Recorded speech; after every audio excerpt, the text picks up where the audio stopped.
Secretary Rolly Toledo, DBM Undersecretary Goddess Libiran, PLM President Domingo Reyes and members of the Board of Trustees, PLM College of Medicine Dean Dr. Rose Ana Banal, UP Manila Chancellor Michael Lee, Manila Congressmen, Manila City Councilors, DOH officials, mga punong barangay, mga estudyante ng PLM. We also want to acknowledge the attendance of alumni and top-notchers of PLM, David Sonti Hernando, Maria Socorro Bipili, Brian James Chodosio, Maria Andrea Raimundo, Carmela Alafide, Jamie Mutok. Dilim mo.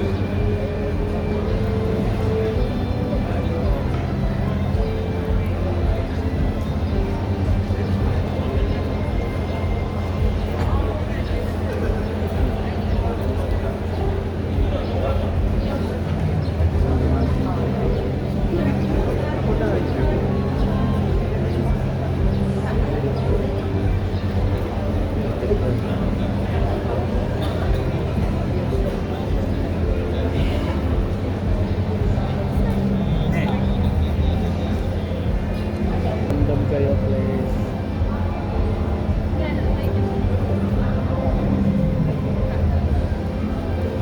Doon pala dadaan sa kabila.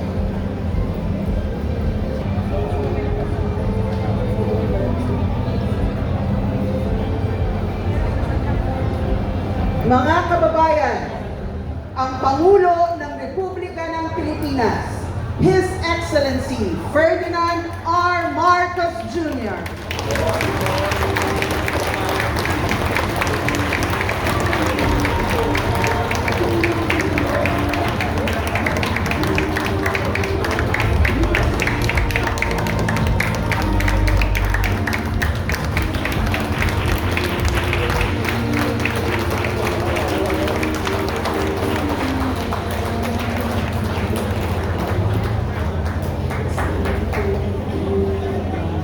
Maaari na po tayong maupo. Tayo ay nagtitipon-tipon ngayon para sa groundbreaking ceremony ng pamantasan ng lungsod ng Maynila, College of Allied Health Sciences Building. Para sa panimulang bahagi ng ating programa, tinatawagan natin ang punong lungsod ng Maynila, Mayor Francisco M. Dumagoso, para sa kanyang pambungad na talumpati.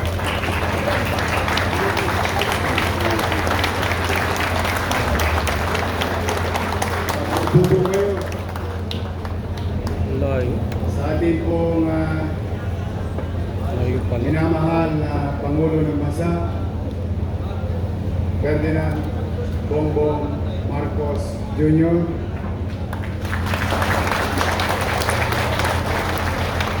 Mga kabinete, lalong-lalo na yung ating partner na DBM, Tutulog ko sila. mga congressman na nandito, kusihal, department heads, at yung ating provider ng top-notch quality education in the city of Manila, Pamantasan, Luzon ng Manila. Lahat ng mga guro ng ating PLM, department heads at saka yung ating mga minamahal na mag-aaral na Pamantasan Luzon ng Maynila. Muli po sa inyong lahat, sa hindi ko pa nabanggit, binabanggit ko po kayong lahat. Good morning! Una po ay Ginoong Pangulo, ako'y taus-pusong nagpapasalamat sa inyo sa patuloy na pagtulong nyo at suporta sa pamahalang lokal. Di lang sa Maynila, kundi sa buong bansa. Maraming salamat po. Ito'y patuloy na inyong pagsuporta sa pagpapalakas ng kakayanan ng lokal na pamahalaan na tugunan ng pangangailangan ng ating mamamayan, lalo na pagdating sa serbisyo pangkalusugan. Kompleto ka na, Mr. President. Zero billing. Pinataas mo ang coverage ng PhilHealth. O tapos ngayon, magpuproduce ka pa ng maraming doktor, nurse.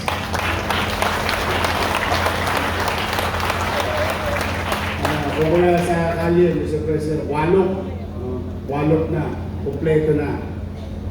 Kaya po, Mr. President, hindi po kayo nagkamali sa pagbibigay ng suporta sa pagtatatag ng bagong gusali ng pamantasan lungsod ng Maynila, College of Allied Health Sciences. Mas madaling salita sa mga kababayan natin. Ito po yung mas kilala na College of Medicine. Pero mas tama daw po yung Allied Health Sciences. Dahil ang mga mag-aaral dito ay mahuhusay. At even the First Lady herself can attest to her former student when she was teaching in the College of Law sa pamantasan lungsod ng Maynila. Halos taon-taon, 100%. At madalas pa nasa top 10 ang aming mga mag-aaral. At hindi rin po kayo nagkamali, Mr. President, na kami pagkatiwalaan sa lungsod ng Maynila.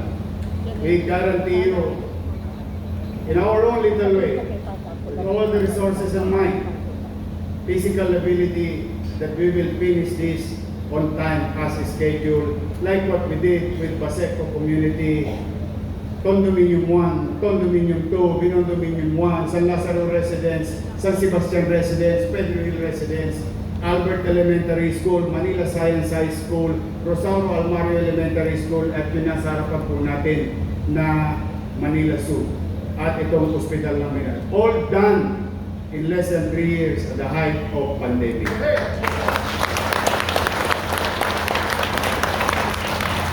Tatapatan po namin ng sipag at mabilis na kilos ang mabilis nyo ring aksyon at tugon sa usaping pangkalusugan.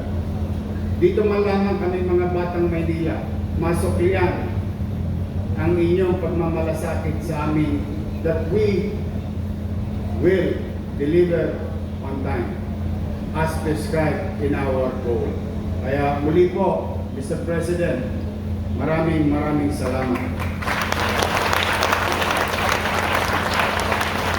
At bilang panghuli, Mr. President, we guarantee you in our own little way, with little resources or whatever resources that we have, we will align ourselves with your national goal to provide quality healthcare to our people, whether on a financial assistance, whether on delivery of services, whether putting a facility, whether buying equipment, and now producing medical professionals in the next generation.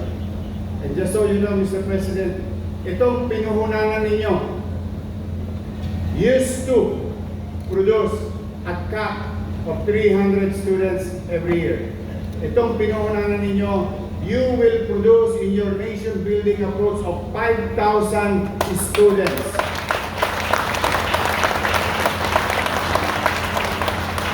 And it's worth every penny of taxpayers' money. Kaya muli, thank you, Mr. President. Maraming salamat po on behalf of the people of Manila. We wish you good health. We wish you to be successful in your commitment and fulfilling your duties to our people. And we will continue to support in our own little way. Maraming salamat po, mahal na Pangulong Ferdinand Bongbong Marcos Jr. Thank you. Maraming salamat po, Mayor Dorogoso. At sa puntong ito, ating inaanyayahan sa entablado ang ating mahal na Pangulo upang pangunahan ang paggawad ng tseke na nagkakahalagang 15 milyong piso para sa President Corazon C. Aquino General Hospital sa Paseco Compound, Port Area, Manila. At ito ay tatanggapin ni Dr. Naomi Lachika Licuanan at ni Mayor Lumagoso.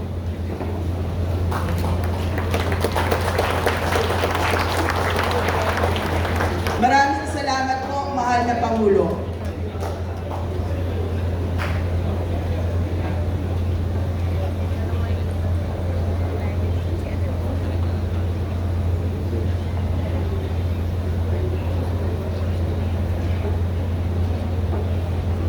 Ladies and gentlemen, the President of the Republic of the Philippines, His Excellency Ferdinand R. Marcos Jr.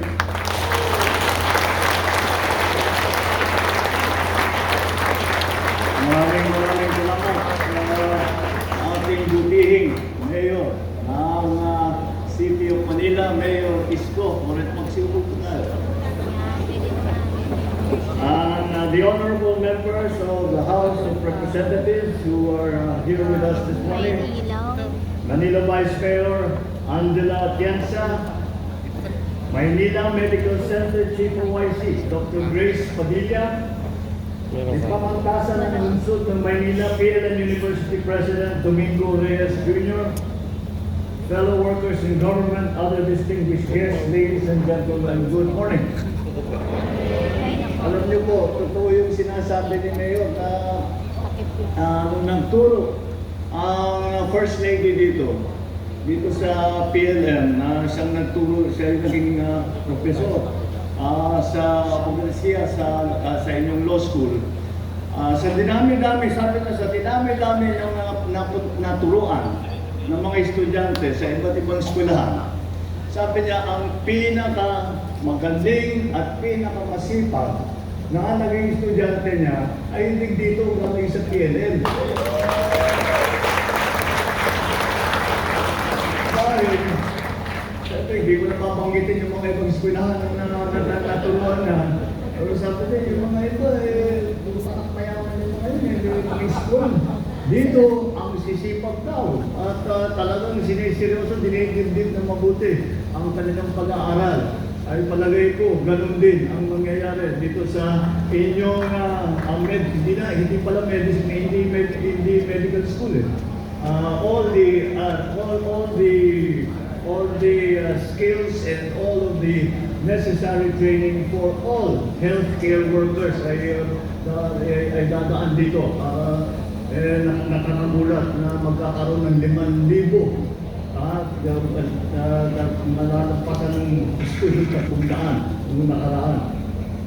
Kaya naman napakasaya ko na makapunta dito sa okasyon na ito dahil itong araw na ito sinagawa natin ang groundbreaking ceremony ng College of Allied Health Sciences Building ng PLM.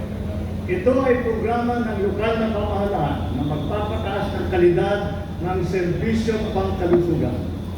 Sa pagtatayo ng College of Allied Health Science Building, mabibigyan ng pagkakataon ang nakakabatang henerasyon na aralin ang mga kursong pang-medisina.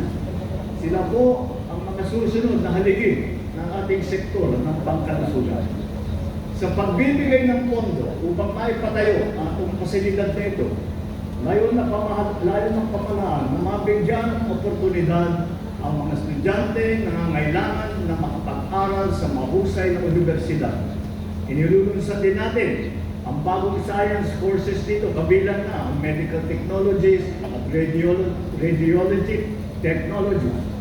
Higit sa lahat, mahalaga ang programang ito sa pagbubog ng mga magagaling na profesional sa larangan ng medisina. Nakakasiguro ko na hububugin ng eskwelahan ito hindi lamang ang kaalaman at karanasan ng ating mga future na doktor, ngunit pati na ang kanilang prinsipyo at ang kanilang karakter. At para sa 16 na top-notch graduate ng health-related courses, hindi ba ninyo naabutan ng bagong gusaling ito at tupad naman ninyo ang inyong pangarap na makapagtapos? Naway magamit ninyo ang inyong natutunan upang maglingkod sa mga pasyente at mapapagaan ang kanilang pinapasa. Kailangan kayo ng ating bansa. Hangad din natin maging halimbawa ang proyektong ito upang magpalawak ang sakop at mapabuti ang kalidad ng edukasyon na ating hinahatid sa ating mga kababayan. Batid natin ang mga pagsubok na pilit na hinaharap ng ating mga kababayan. Kulang ang akses sa serbisyong medikal, kulang sa modernong teknolohiya at pasilidad sa mga ospital, kulang mga healthcare center at healthcare worker sa ating mga bayan. Kaya bilang suporta ng pamahalaan, hindi bababa sa 500 bilyong piso ang inilaan natin sa budget ngayon upang maging mas epektibo ang ating health sector. Mahigit 427,000 piso ang nakalaan ngayon para sa Department of Health at para sa PhilHealth. Makakatanggap naman ng higit 13 bilyong pisong budget ang specialty hospitals natin. Ito po mga specialty hospital ay tinutugunan talaga natin dahil nakita natin nung panahon ng COVID, nakita natin na kulang mga specialty hospital andito lamang sa Maynila, andito lang sa Metro Manila. At kaya naman, sabi namin hindi naman tama yun dahil malayo pang probinsya, yung mga magkasakit ay dadalhin pa rito. At kung minsan hindi na umabot. Kaya ang ginagawa po natin ay nagpapatayo tayo, hindi naman kahit hindi buong ospital. Pero meron tayong idadagdag sa mga nandyan na ospital para meron tayong tinatawag na specialty centers. Halos 9 bilyong piso ang nakalaan naman para sa DND at mga sundalo at para sa mga pulis ng PNP Hospital. At halos 78 bilyong piso ang para sa mga programa ng lokal na pamahalaan.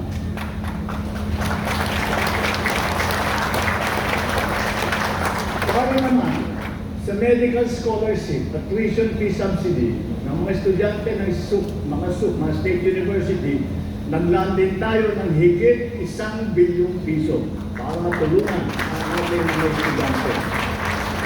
Upang maisulong ang medical assistance at zero balance billing program si BJ, halos 1 bilyon at 400 milyong piso ang budget na inilaan natin sa ospital na ito. Lahat ng ito ay inaasahang magpapabuti ng serbisyo medikal at magpapalakas ng ating health sector. Hindi na po natin hahayaang magtiis sa sakit ang ating mga kababayan dahil sa kawalan ng pagtustos at pagpagamot. Hindi natin hahayaang nahihirapan ang mga pamilya sa mga probinsya dahil sa layo ang kanilang lalakbayin para makarating sa ospital. Patuloy po natin gagawin prioridad ang kaligtasan, kalusugan at kaginhawaan ng ating mga kababayan. Ngunit, magagawa lang natin ito kung patuloy tayo ng tutulungan. Mahalaga ang pakikipag-ugnayan ng ating pamahalaan sa LGUs upang matugunan ang mga pangangailangan ng ating mga kababayan. Katulad kanina, bilang suporta ng national government sa Paseco Hospital, nag-abot kami ng 15 milyong piso.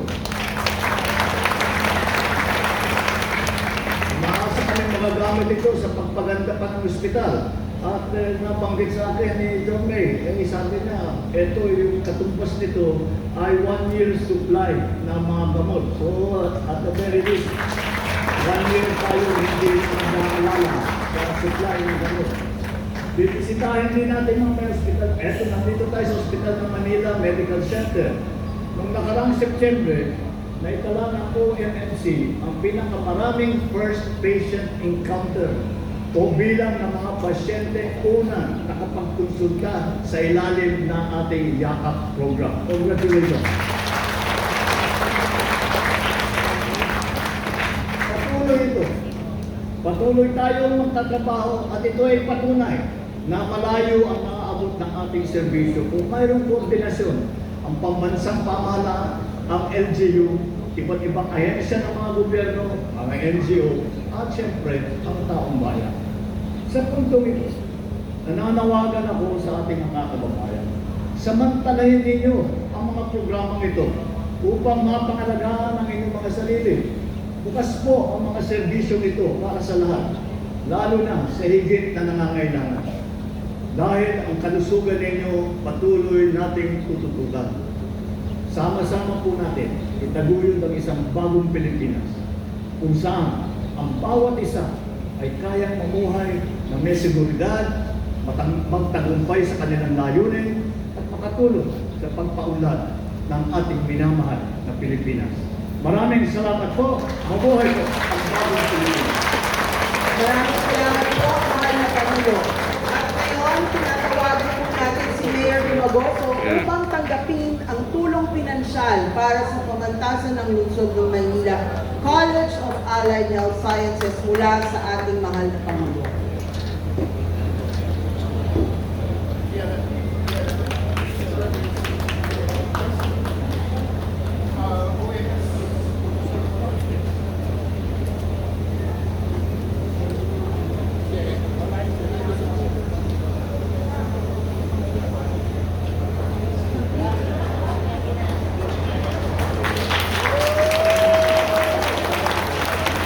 Muli, maraming salamat po, mahal na Pangulo.